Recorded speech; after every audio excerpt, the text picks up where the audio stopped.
Good morning. We are extremely pleased that you are here. It is good to come together for the purpose of co-creating. Do you agree?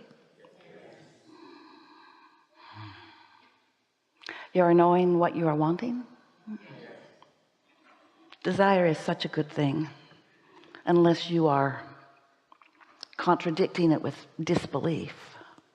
If you have a desire and it's fresh and new, and so you haven't practiced not believing it, then there's an exhilaration in it, isn't there?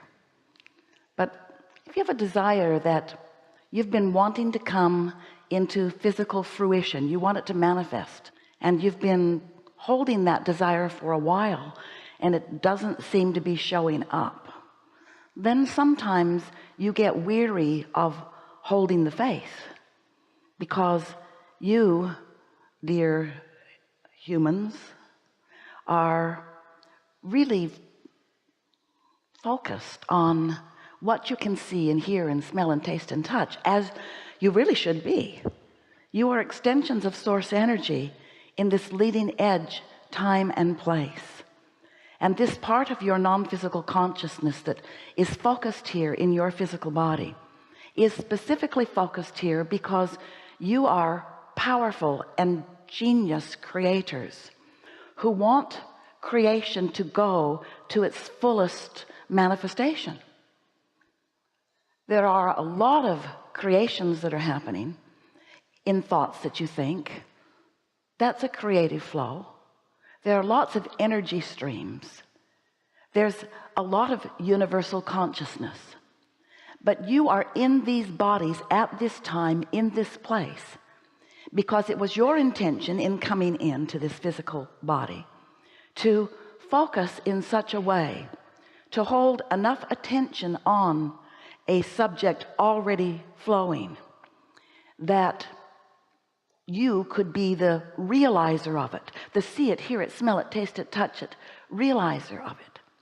Sometimes as we visit with you, we can feel that you have a sort of dilemma within you that goes something like, shouldn't I be more spiritual, and shouldn't I think about more important things, and isn't the material world something that is lesser than, and shouldn't I care less about things and more about spirit, more about source? And we say, you really cannot separate yourself from the spirit, source, soul, God force that really is you. But it is our promise to you that you have come into this environment intending to bring all of that wisdom and clarity with you, and to explore this environment with all of the uniqueness that you all are. You have come for the joy of deliberate creation. You've come because from your broader perspective, that perspective that you held when you made the decision to flow into this physical body, from that perspective you knew that there was a perfect platform of balance into which you were being born, and you knew that there would be enough stability around you that just by your observation, using your physical senses, that you could get your footing. But you also knew that you would be unique, and that you would have experiences that would cause you to know what you don't want, and therefore know what you do want. You knew that out of this life experience that you would come to personal preferences and conclusions and decisions and desires. You knew that life would help you know what you would prefer, because each of you, each of us, is selfishly oriented, and by that we mean perspective of self, caring about what feels better.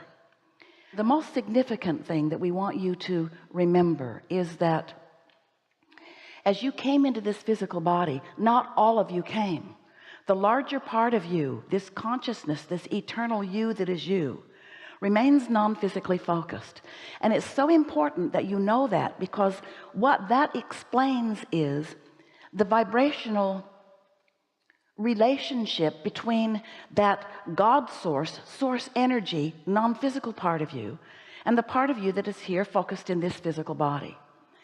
And an understanding of those two perspectives is really important. It's required before you can even begin to understand why you have any emotions at all, because your emotions are your vibrational indicator of the vibrational alignment or variance between the source within you and whatever it is you're thinking about in any moment in time. So some of you have been listening to us for a while. We know you have. And you have heard us talk about the law of attraction, how it is this universal law that manages the vibrational frequencies of all projectors of thought. And as a consciousness, that's what you are mostly. Yes, you are a clump sitting on your chair. We cannot deny that. You are a physical manifested being, but you are energy flowing all the time. And so when you begin to understand that in every waking moment you are projecting a thought, and that thought has a vibrational basis, and law of attraction is managing the vibrational basis of your thought and aligning it with the vibrational basis of other thoughts that are like it, then you begin to understand how it is that you, not somebody else, you create your own reality. And you do it because you are continually broadcasting a vibration that is being matched and met by other vibrations. And so it isn't too difficult, if you're paying attention at all, to realize that the mood or attitude that you've got going on is really reflected back to you in the things that come to you. In other words, you get what you're thinking about. You just do. So we believe that you are understanding that to a certain extent. A lot of people are talking about law of attraction, and you are beginning to understand that this is a universe that is based upon attraction, which means inclusion. There's no exclusion, no exclusion.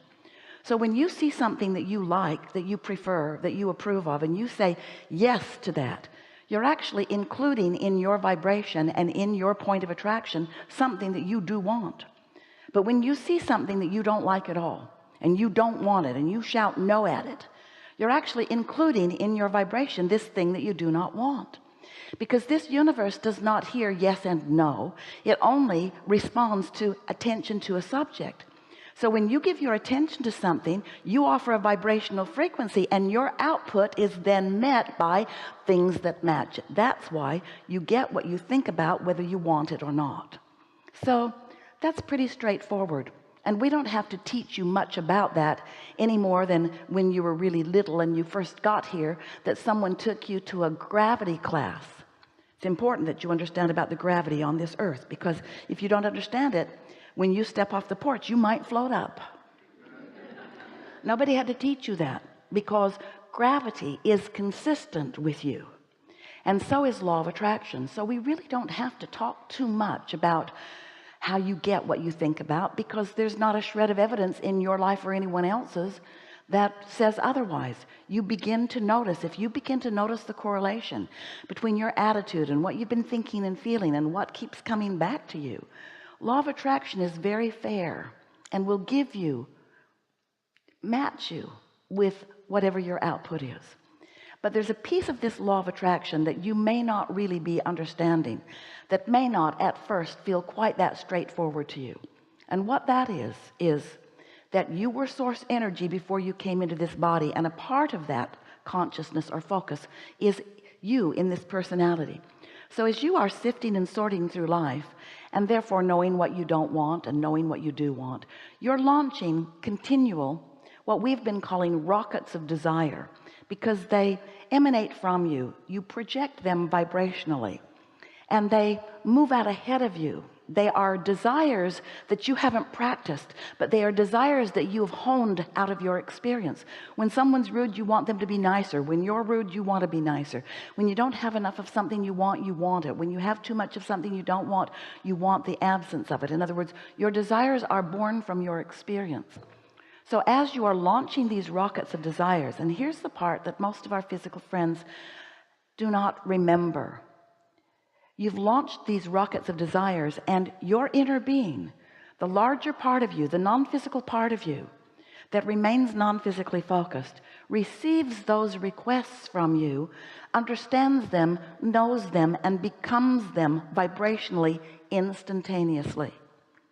So there's a vibrational version of you who has become less rude, or who has become more clear, or who has become less confused, or has become more prosperous.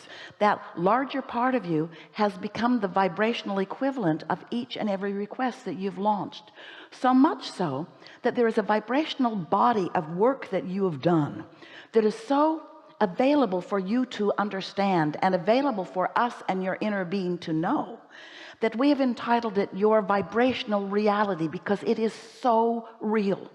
A vibrational reality. We wanted you to understand it and to accept it. We even gave it the name the vortex. In other words, it's this vibrational reality that is the beginning of all things that you want.